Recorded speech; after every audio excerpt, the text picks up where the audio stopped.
تیرے جیسے بدذات کہاں سے اٹھا کر لائی؟ کس باپ کا خون ہے تو پھر کتنے باپ ہے تیرے؟ وہ بکے گیا۔ اس نے جیسے ہی عمر کے گھر کا دروازے کو ہاتھ لگایا تھا، عمر ایک ہی جس میں اس تک پہنچا۔ اس کا وہی ہاتھ اس کی کمر کی جانب موڑ کر اتنی زور سے جھٹکا دیا کہ ہڈی ٹوٹنے کی آواز آئی۔ ندیم سڑک پر پڑا کراہ رہا تھا۔ اس کی بیوی اس کے پاس بیٹھی عمر اور نفیسہ کو بد دعائیں دے رہی تھی۔ جس آدمی نے نفیسہ کو گالی دی تھی اس کی حالت بہت خراب ہو چکی تھی۔ ندیم کے بھائی کا بازو ٹوٹ گیا تھا، لیکن عمر کا غصہ اور غم کسی طور ختم نہ ہو رہا تھا۔ وہ اب اپنے دروازے پر کھڑا تھا، کسی محافظ کی طرح وہاں کھڑا غرا رہا تھا۔ میں عمر حیات ہوں، نفیسہ حیات کا بیٹا۔ یہی میرا خاندان ہے اور یہی میرا نام ہے۔ میں اپنی اماں کا بیٹا ہوں۔ میں خدا کو حاضر ناظر جان کر کہتا ہوں، میں نے ندیم کی بیٹی سے کسی بھی قسم کی کوئی بدتمیزی نہیں کی۔ میں نے اس کی عزت پہ ہاتھ نہیں ڈالا۔ وہ پاک ہے، با کردار ہے۔ تم لوگوں کو اگر یقین آتا ہے تو یہی سچ ہے، اور اگر نہیں آتا تب بھی یہی سچ ہے۔ آج سے کئی سال پہلے بھی نفیسہ اپنے دروازے پر کھڑی ہو کر اسی طرح دھاڑ رہی تھی۔ آج وہ منظر ایک بار پھر تازہ ہوا تھا۔ اسی وقت پولیس موبائل وہاں آ کر رکی۔ 3-4 سپاہی اور ایک ASI مستعدی سے پولیس موبائل سے باہر نکلے تھے۔ محلے والوں نے شور مچا کر ہنگامہ کھڑا کر دیا تھا۔ انہوں نے پولیس سے عمر کو گرفتار کرنے کو کہا۔ پولیس کے پوچھنے پر عمر نے بس اتنا کہا کہ ان لوگوں نے میری ماں کو گالی دی، میں نے ان کو مارا ہے، میں قبول کرتا ہوں۔ وہ سنجیدگی سے کہہ کر پولیس موبائل میں بیٹھ گیا تھا۔ زخمیوں کو ہسپتال لے جایا جا رہا تھا۔ عمر کے ہاتھ پہ اب بھی خون لگا تھا، اس کی وردی پہ بھی خون لگا تھا۔ تھانے میں لے جا کر اس کو لاک اپ میں بند کر دیا گیا، لیکن FIR نہیں کاٹی گئی۔ پولیس نے اس سے کسی کو فون کر کے بلانے کو کہا۔ اس نے زری کو کال کروائی تھی۔ زری کو آئے بھی 2 گھنٹے ہو گئے تھے، وہ آ کر جا بھی چکی تھی، لیکن نفیسہ کا کوئی پتہ نہیں تھا۔ دوپہر سے رات ہو گئی اور پھر تقریباً رات کے 10 بجے نفیسہ آئی اور ان کے ساتھ کوئی آدمی بھی تھا۔ عمر 45 یا 50 کے قریب، سوٹیڈ بوٹیڈ سا وہ آدمی کوئی اعلیٰ عہدیدار لگتا تھا۔ SHO بہت ادب کے ساتھ اس آدمی سے بات کر رہا تھا۔ سائنس لڑکے پر اقدام قتل اور ریپ کیس بنتا ہے، پورا محلہ گواہ ہے اس بات کا۔ اس نے وہاب نامی آدمی کو اتنا مارا کہ وہ مرتے مرتے بچائے۔ اس لڑکی کا باپ، اس نے اس کی ہڈی پسلی ایک کر کے رکھ دی ہے، اور اس لڑکی کے چچا کا تو بازو توڑ دیا۔ سائیں کھلم کھلا گنڈا گردی کر رہا تھا یہ لڑکا۔ وہ تو آپ کے حکم پہ میں نے FIR نہیں کاٹی، ورنہ محلے والے تو اتنے مشتعل تھے کہ میرے 10 افسر بھی ان کو سنبھال نہیں پا رہے تھے۔ وہ تو چاہتے تھے کہ میں لڑکے کو ان کے حوالے کر دوں تاکہ وہ اس کو بھی اسی طرح مانے جیسے اس نے ان لوگوں کی عزیز کو مارا۔ وہ بات کو بڑھا چڑھا کر بتا رہے تھے۔ وہ یہ ثابت کرنا چاہتے تھے کہ وہ ان پہ کوئی عظیم احسان کرے تاکہ مستقبل میں اپنے کام نکلوا سکیں۔ اگر ان لوگوں میں اتنا ہی دم ہوتا تو اس وقت دکھا دیتے۔ اب ان کی مثالیں خالی برتن جیسی ہیں، وہ بس شور ہی کر سکتے ہیں۔ اور بات اگر کیس کی ہے تو میں کرتی ہوں ان پہ کیس، بات FIR کی ہے تو کاٹے میری FIR۔ لیکن ندیم نامی شخص اپنے بھائی وہاب کے ساتھ میرے گھر میں چوری کرنے گھسا، اور جب میرے بیٹے نے ان کو پکڑا تو انہوں نے شور مچایا اور میرے بیٹے پر زیادتی کا الزام لگا دیا۔ اس وقت میرے گھر سے 5 لاکھ کیش اور 10 تولہ سونا غائب ہے۔ اور وہ تیسرا آدمی، اس پر لکھے اب وہ تیسرا آدمی ہر دوسرے دن کوئی نہ کوئی عورت اٹھا کر لاتا تھا اور اپنے گھر میں عیاشی کرتا تھا۔ اس کا گھر میرے گھر کے بالکل سامنے ہے۔ میرا گھر آج بند تھا، میں شہر سے باہر تھی اور میرا بیٹا کالج گیا ہوا تھا، تو اس آدمی نے یہ موقع غنیمت جانا اور یہی عمل میرے گھر میں دہرا دیا۔ اس عمل میں ندیم اور وہاب دونوں شامل تھے، تو میرا بیٹا گھر آیا اور اسی آدمی کو یہی عمل کرتے دیکھا، وہ مشتعل ہو گیا، اور جب اس کو گھر سے نکالنے لگا تو اس نے میرے بیٹے پہ حملہ کر دیا، اور پھر میرے بیٹے نے جو کچھ بھی کیا سیلف ڈیفenس میں کیا۔ اور رہی بات اس لڑکی کی تو لکھے، وہ لڑکی روز میرے بیٹے کو محبت بھرے رکے بھیجتی تھی، اس کو ورگلانے کی کوشش کرتی تھی، اور جب میرے بیٹے نے اس کی پیش قدمی کو ٹھکرا دیا تو وہ لڑکی ان اوچھے ہتھ کنڈوں پر اتر آئی۔ وہ دبا دبا سگرا رہی تھی۔ بی خدا کا خوف کرو، وہ لڑکی با کردار ہے، SHO نے ان کو ٹوکا۔ اور میرا بیٹا وہ بد کردار ہے، وہ مرد ہے تو اس کا یہ مطلب ہے کہ وہی گناہگار ہے۔ خوب کہی آپ نے بھی، اگر بات میرے بیٹے کی کردار پر آئی تو سارے محلے کو بد کردار ثابت کر دوں گی، میں ایک ایک کو تھانے میں گھسیٹوں گی۔ سمجھ کیا رکھا ہے مجھے؟ عدالت میں کھڑے ہونا چھوڑا ہے میں نے، میرے اندر سے عدالتوں میں ہونے والی مکاری نہیں گئی، مجھے قانون مت سکھائیں۔ اور کوئی ہے باقی؟ کسی اور کو کوئی تکلیف ہے میرے بیٹے سے؟ وہ ان کو دیکھتے ہوئے چبا چبا کر پوچھ رہی تھی۔ بی آپ کیا چاہتی ہیں؟ اب SHO گویا عاجز آ گیا تھا۔ میں یہ چاہتی ہوں کہ میرے بیٹے کو میرے ساتھ جانے دیا جائے، اس کے خلاف کوئی FIR نہ کاٹی جائے اور اس سارے معاملے سے اس کو نکال دیا جائے۔ محلے والوں سے صلح نامے پر دستخط چاہیے مجھے، ڈینڈ، دیت، قصاص، جرمانہ سب بھرنے کو تیار ہوں میں۔ ان کے ہسپتال کے بلز ادا کرنے کو تیار ہوں میں. جو کچھ میرے بیٹے نے کیا اس کا کفارہ اس سے ہو جائے گا. نفیسہ آپ اطمینان رکھے، سب ہو جائے گا، میں آپ کے ساتھ ہوں. ہم جیسے دوستوں کے ہوتے ہوئے آپ کو پریشان ہونے کی ضرورت نہیں ہے. وہ سوٹیڈ بوٹیڈ آدمی سارے وقت میں پہلی بار کچھ بولا تھا. ہم دوست نہیں ہیں کرنل محمد دین صاحب. میں نے انگلی سے سینے پر دستک دی. آپ کو ایسے ہزار مسئلوں سے نکالا ہے اور اب آپ میرے بیٹے کو اس سارے میس سے نکالیں گے. میں باہر اپنی گاڑی میں بیٹھی ہوں. میرا بیٹا 10 منٹ تک میرے ساتھ گاڑی میں ہونا چاہیے. وہ نرم مگر دو ٹوک لہجے میں بول کر باہر چلی گئی تھی. عمر سے ملی تک نہیں اور پھر 10 منٹ بعد عمر ان کے ساتھ گاڑی میں بیٹھا تھا. وہ نہ ڈرا ہوا تھا نہ اداس تھا. اس کے چہرے پر کوئی تاثر نہیں تھا، بس خاموشی تھی، سڑ مہری تھی، طوفان سے پہلے کی خاموشی. یوسف سلطان کے کمرے میں ایک بار پھر عدالت لگی تھی. وہ بھی صبح صبح.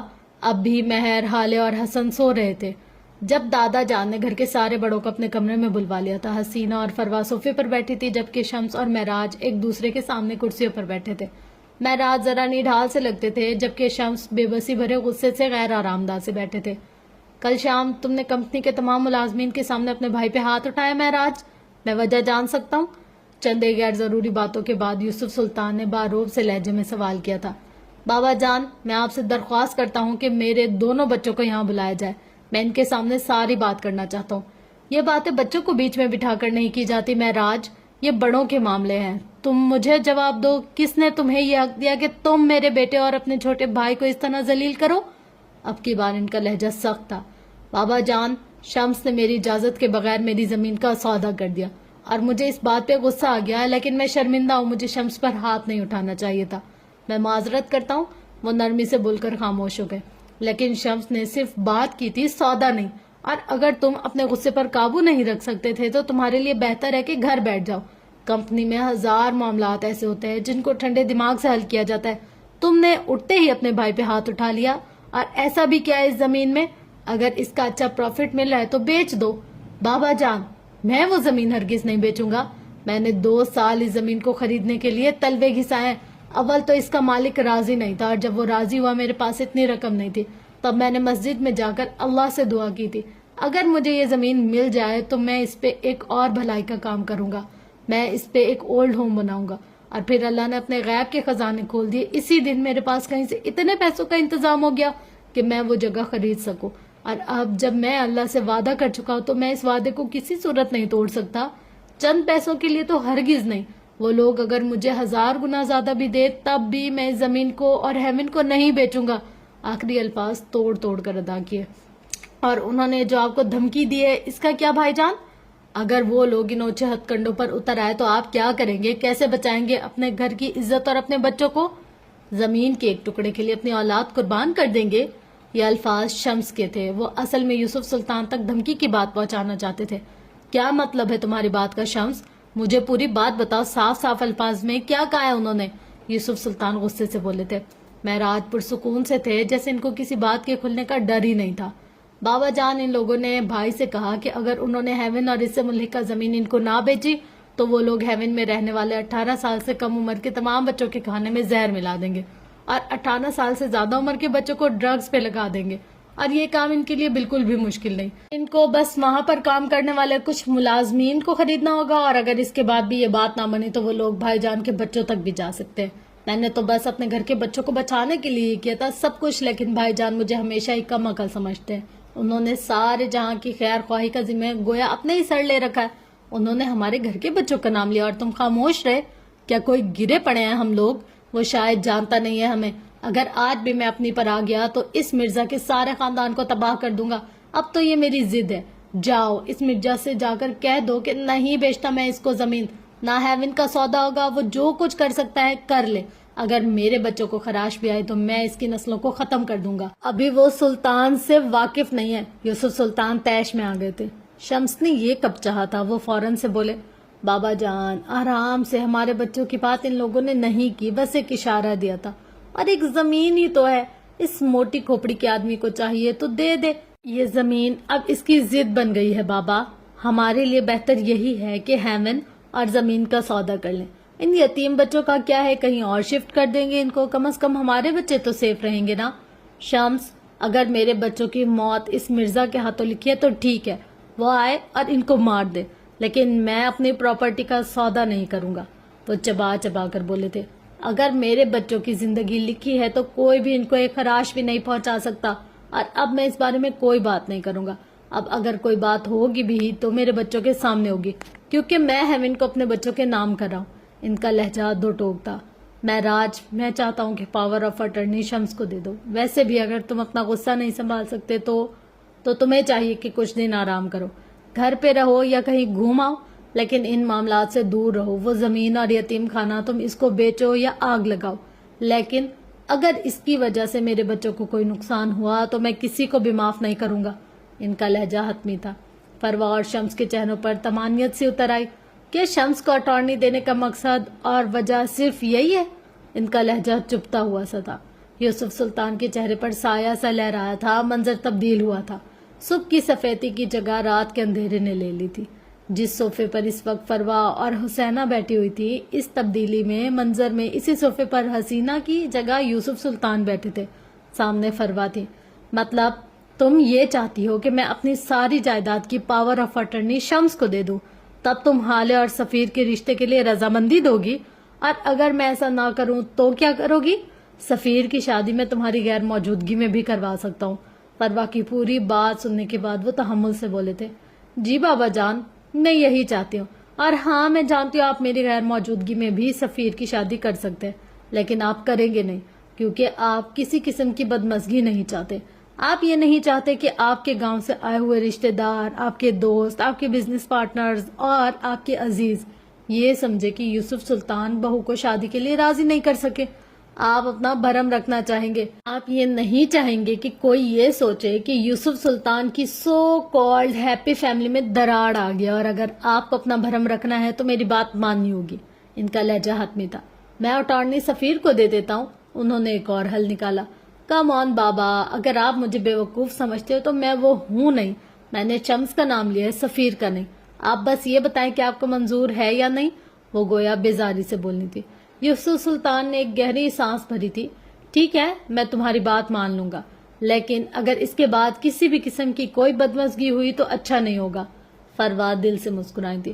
بس اب ایک اور شخص، ایک اور ترپ کا پتہ، بس ایک اور چال، ایک اور آدھا ادھورا سچ، اور بازی پلٹ جاتی۔ منظر تحلیل ہوا تھا۔ اب یوسف سلطان کے سامنے معراج اور شمس بیٹھے تھے۔ تمہیں اپنے باپ کے فیصلوں پر شک ہے معراج؟ مجھے منظور ہے بابا جان، جیسا آپ چاہیں۔ ویسے بھی کمپنی آپ کی ہے، میری نہیں، اور کوئی بات نہیں ہی کرنی آپ نے۔ معراج، تمہارے بچے بڑے ہو گئے، حالے کی شادی کی عمر ہے، حسن کی پڑھائی ہے، اور تم نے کون سی پراپرٹی بنائی ہے؟ تمہارے پاس اپنا ہے ہی کیا سوائے اس 2 ٹکے کی جاب کے؟ اور ہیون پروجیکٹ مرزا کو نہ صحیح، لیکن اگر ہیون اچھی قیمت میں بکتا ہے تو بیچ دو، اپنے بچوں کا مستقبل بناؤ، ان کو آسائشات دو۔ بابا جان نے ان کو سمجھانا چاہا۔ ان کا مستقبل وہ لوگ خود بنا سکتے ہیں بابا۔ میرے بچوں کی تربیت میں نے ایسی نہیں کی کہ وہ باپ کی طرف سے ملنے والے ورثے پر بیٹھے رہے۔ میں نے ان کو ہاتھ پیر مارنا سکھائے، میں نے ان کو گر سکھائے ہیں، میں نے ان کی تربیت کی ہے۔ وہ میرے بچے ہیں بابا، میرا خون۔ ان کو سب پتا ہے کہ انہوں نے سروائیو کیسے کرنا ہے، انہوں نے خود کو کیسے منوانا ہے، ان کی صلاحیت کیا ہے، وہ اپنی دنیا خود بنا سکتے ہیں۔ میں ان کی آخرت کا سامان کرنا چاہتا ہوں۔ اگر ان دونوں نے ہیون پروجیکٹ کو بغیر کسی مفاد یا لالچ کے صرف اللہ کی رضا کے لیے چلایا تو ان کی آخرت سنور جائے گی۔ وہ دنیا سنوار لیں گے، سب بچے سنوار لیں گے، ان کی آخرت بھی سنور جائے گی۔ میرے لیے یہی بہت ہے۔ وہ نرمی سے بول کر خاموش ہوئے تھے۔ میں تمہاری باتیں نہ پہلے سمجھ سکا نہ آج سمجھوں گا۔ خیر، مجھے یہ کہنا تھا کہ 10 دن بعد حالے کی سالگرہ، میں چاہتا ہوں اسی روز سفیر اور حالے کا نکاح کر دیا جائے۔ فروا اور شمس کو کوئی اعتراض نہیں ہے، حالے سے میں بات کر لوں گا۔ کیا تم میرے فیصلے سے اتفاق کرتے ہو؟ وہ معراج کو دیکھتے ہوئے پوچھ رہے تھے۔ نہیں، مجھے کوئی اعتراض نہیں، لیکن حالے سے بات کرنی ہوگی، مجھے معراج سلطان سنجیدگی سے بولے تھے۔ لیکن بابا جان، بہت سے کام کرنے ہوں گے، ابھی تو ہماری کوئی تیاری بھی نہیں ہے، کچھ وقت تو چاہیے ہوگا ہمیں۔ حسینہ اس سارے وقت میں پہلی بار بولی تھی۔ بھابھی، سب کچھ مل کر لیں گے، پریشان نہ ہو آپ۔ فروا مسکرا کر بولی تھی۔ باقی کسی کو کوئی اعتراض نہیں تھا۔ یوسف سلطان جیسے کھل اٹھے تھے، ان کی سب سے بڑی خواہش پوری ہونے والی تھی۔ انہوں نے خوش تو ہونا ہی تھا۔ معراج خاموشی سے اٹھ کھڑے ہوئے تھے، ان کا دل بوجھل سا ہو رہا تھا۔ وہ جب لاؤنج میں آئے تو حسن کسی اخبار میں منہ دیے بیٹھا تھا۔ اس کے پاس اور بھی کافی اخبارات اکٹھے کر رکھے تھے۔